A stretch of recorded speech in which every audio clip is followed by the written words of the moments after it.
नमस्कार. सुविचार भाग 9. या जगामध्ये असा एक शिक्षक आहे की तो अगोदर परीक्षा घेतो आणि नंतर शिकवतो.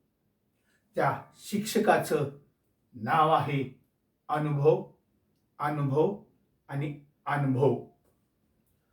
अनुभव हा उत्तम शिक्षक आहे. उत्तम शिक्षक आहे. अनुभव हा उत्तम शिक्षक आहे. कडक शिक्षक आहे.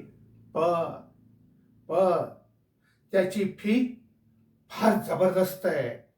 त्याची फी फार मोठी आहे. त्याची फी फार जास्त आहे.